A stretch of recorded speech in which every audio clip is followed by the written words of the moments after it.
Hi guys, it's been a while since I've made a YouTube video and I've been trying to get back into the swing of things for a while now. And after seeing PewDiePie's videos on Trap Adventure 2, I thought it would be the perfect opportunity to do a response video to him. Now PewDiePie has said that this game is the easiest game ever, and since he's a legendary YouTuber he must be right, and what I'm going to do in this video is I'm going to prove him right. So what I'm going to do is I'm going to beat this entire game without losing a single life on last chance mode. Now, the three levels that made this game really hard to beat without losing a single life, other than the fact that all the levels are really hard, was firstly that ball game level.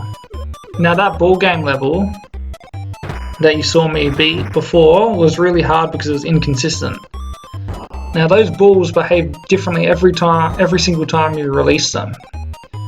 I mean, the only consistent thing about those balls was the fact that they seemed to deviate from their programming and just trap me every single time, hence the name of this game. Like I swear every time the ball would be doing its loop-de-loop thing and if there were an opportunity to kill me, it would just go straight for me and kill me. Now the second hard thing that really messed up my rhythm in this game and drained my concentration was the level you're going to see very soon. It's this level where there's this eye with a flame spinning around it really fast. Now basically, what made that hard was you basically had to avoid the flames, which is going to come up really soon. Right now, you basically got to time your shot, avoid those spinning things, so you've got to have perfect timing. You've also got to have the perfect aim, because if you launch yourself not far enough, you'll land on the spikes. If you launch yourself too far, you'll smash into the wall full of spikes.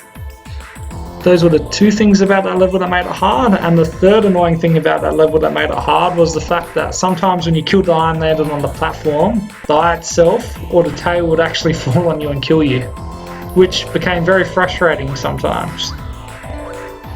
And the third level that was really hard is the level 21, which I thought was the credits. But no, the developers of this game made the credits a level. So basically what you have to do in that level was memorize where the credits are going to come from and basically come up with a pattern to avoid the credits and survive, which you will see soon. Now the thing that made that level really hard was the fact that you didn't know where the credits were going to come from. If you lost a life on the credits, if you weren't playing last chance mode, you would actually continue the level, you wouldn't actually die and start it again. So you basically you couldn't just start the level again and just keep on picking a path and trying to perfect that path. It took a lot longer to actually memorize the perfect path because of the way they did it. But I guess if they hadn't made that level so hard, it wouldn't have been as satisfying beating it without getting hit.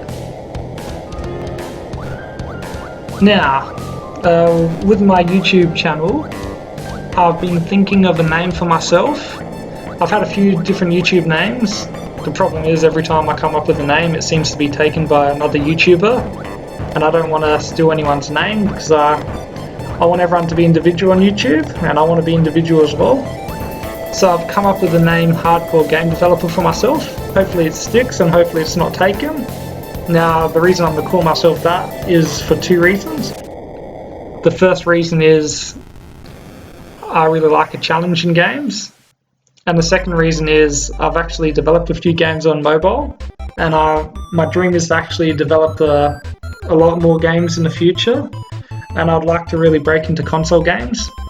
But I understand that I've got to start somewhere. So I'm just starting with the mobile games. Ideally, I'd like to make a platformer adventure game like Banjo-Kazooie, Donkey Kong 64. Those sorts of games are my favourite games that I've ever played, and you don't really see games like that anymore.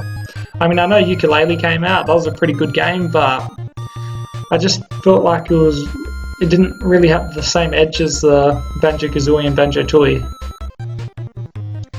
So the types of videos I'd like to do on my channel are kind of game stunts like this, like where I do things that are hard in games and put them up on YouTube. The second type of video I'd like to do is game reviews.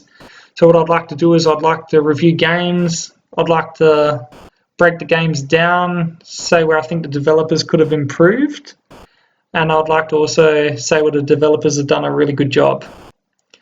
And the third type of video I'd like to do is I'd like to share my journey of app developing with you guys. So I'd like to show you a couple of the games I've already done. I'd like to do a deep analysis on where I could have improved. And I'd also like to show you my future plans for game development. And I've also got a few Mario Maker levels which I'm going to put up, and I hope you guys enjoy them. They're pretty fun, they're pretty hard. And yeah, so that's what I want to do in the future. As you will see, I'm going up to the last part of this game. You'll see the trapdoor soon. I take a guess of where the first one's going to be. I guess wrong, and then I die. But anyway, guys, thanks for watching. Please leave comments down below on where you'd like to see my YouTube channel head. And thanks again for watching.